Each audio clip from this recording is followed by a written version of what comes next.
ఇప్పుడు మీరు అన్నట్టు ఈ గ్లాస్ లో మేబీ ఒక 200 to 250 milligrams ఆఫ్ డ్రింక్ ఉంది అనుకుందాం. సరే, ఇప్పుడు ఆ బాటిల్ మీద చూడండి 100 ml కి ఎంత షుగర్ ఉందని ఉంది. Per 100 ml 9.5 grams. 100 ml లో 9.5 ఉంది. నువ్వు పోసిన గ్లాస్ లో 200 అనుకోండి, ఎంత షుగర్ అయింది? 20 grams అయిపోయింది. ఒక్క క్యాన్ ఆఫ్ కోక్ లో ఎంత ఉంటుంది? 350 ml. అంటే ఎంత షుగరు? 35 grams వరకు వస్తుంది. ఓకే, జస్ట్ ఇమాజిన్, ఒక వ్యక్తి ఈస్ టేకింగ్ 2 cans అన్నప్పటికీ నువ్వు 100 grams ఆఫ్ షుగర్ కన్జ్యూమ్ చేసేసి అలా వెయిట్. వై అమెరికన్స్ అని అంతగానం weight? Obesity so high.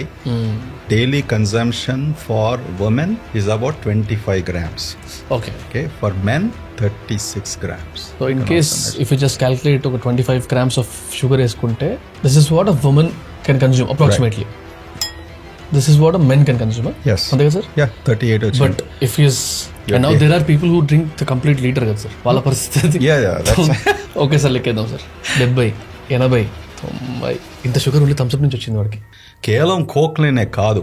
Now మీరు డైట్ కోక్ అడగొచ్చు. జీరో కోక్ అని అడ్వర్టైజ్ చేస్తాం, అందులో జీరో షుగర్. కానీ హౌ ఇస్ ఇట్ స్వీట్? మళ్ళీ అదో problem. And is it good? It is good.